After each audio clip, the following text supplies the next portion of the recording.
On today's video, we are going to do a super easy updo style that is really easy to DIY. When it comes to doing DIY updos, the key is to keep it simple.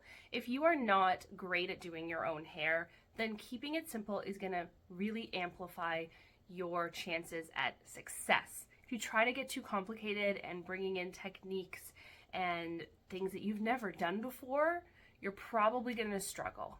It's not to say that you couldn't learn how to do those techniques, but they do take time and skill to master. So keeping it simple is what's going to help you be the most successful when you're trying to DIY your hair. For this style, we are going to start by sectioning out the front of the hair.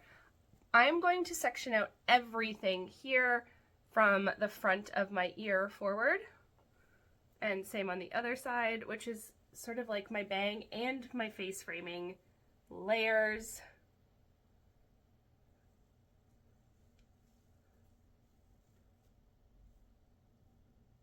Just like that. We're going to take all of the rest of the hair and we're going to put it up in a high ponytail.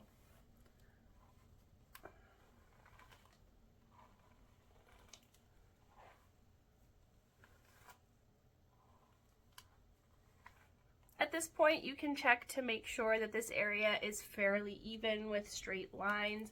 It's always your call. If it's a little on the messier side, that's totally fine, but I do find for a more updo-y look, you want to kind of make sure things are a little bit more precise, as opposed to when we're just doing a messy bun, if things are kind of all over the place. It kind of goes with the vibe and it's okay. But again, your call, and whatever feels good for you is what you should go with.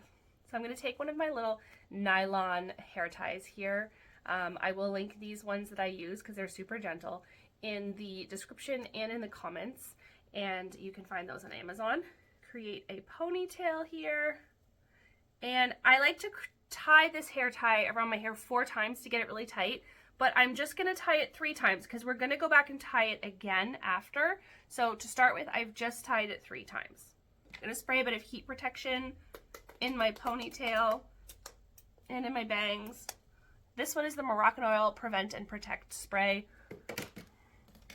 My voluminous did have heat protection in it as well, but that was sort of for when I was blow drying my hair, and we always use a layer of heat protection for every layer of heat. So now we are going to be using the wand on our hair, and so that's why I use more heat protection. So I'm taking this Amika wand. This one is 3/4 of an inch at the base and 1/2 inch at the tip. 1/2 inch all the way down, or 3/4 of an inch all the way down also would be fine. Getting to a full inch would probably be a bit big for a style like this unless you have super long hair, but keep in mind the bigger the barrel, the less curly. So I typically like to go with a smaller barrel to make my hair as curly as possible when doing styles like this, as opposed to a bigger barrel, because we can always lose some curl. It's harder to make it look more curly if we're using a big barrel. It's going to take small sections of the ponytail and curl them until the entire thing is curled.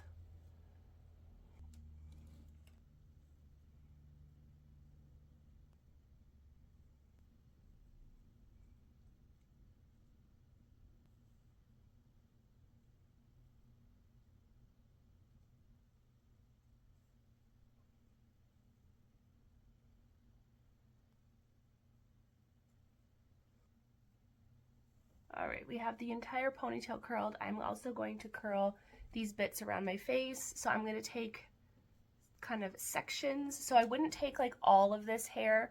That would be a very difficult section to curl nicely. So you can kind of see this kind of sits together. We're going to curl away from the face. For the look I'm going for today, away from the face is the way you want to do it.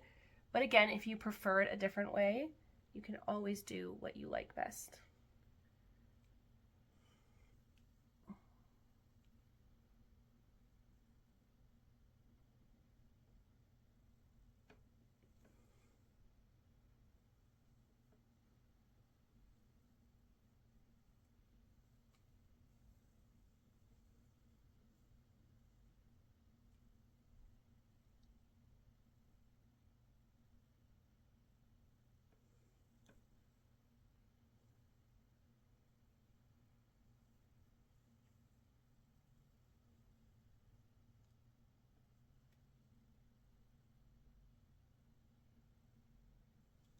Now for my bangs, while I do the rest of my hair, I'm actually going to take the bang, I'm going to pull it across my forehead here. I did do a side part. If you did a center part, you'd bring it to the center, but I did a side part, so I'm going to bring it to the side. I'm going to bring it here, and I'm going to take one of these little tiny clips, just like a little mini claw clip, and I'm just going to clip it like that and just leave it while all of that curl cools down. So now we're going to pick the ponytail up, we're going to take our hair tie, we're going to twist it once more, and we're going to pull through, but we're going to leave the tail out. So we've got a little bun and the tail. So you can pull the tail, or the bun, sorry, apart, and we've got the tail pieces sticking out. I like to take the little curly tail bits and give them a little tease.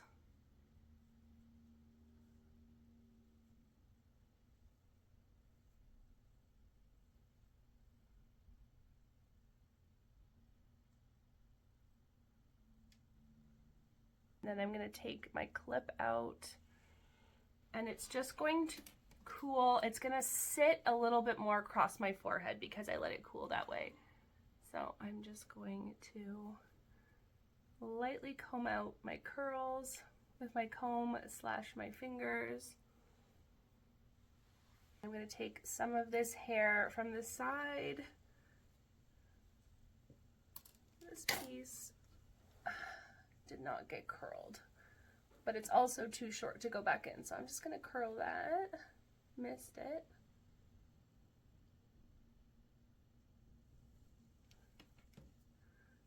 And so I'm going to grab these curly bits, and I'm just going to use bobby pins or hairpins to pin them, bringing them up towards the bun when you do so.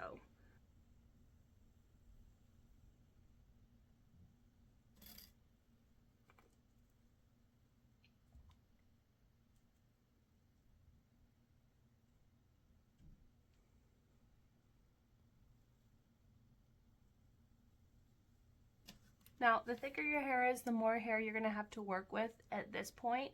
Unfortunately, I don't have a ton of hair to work with, so we just go with what we have.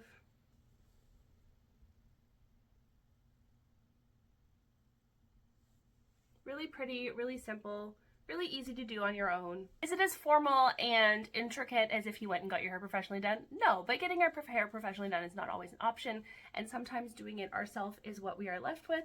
So this is a fun and easy style that you can do on your own that will still look like you have a really pretty updo and not leave you feeling like you just have to wear your hair down or in a ponytail. Thank you so much for watching today. Please hit that notification bell so you don't miss any of my videos, and subscribe if you're not already a subscriber here, because I would love to have you as part of my DIY hair school family. Let me know in the comments if this style works out for you, or if you have any questions or anything else you would like to see me make a video of. Until next time, bye guys.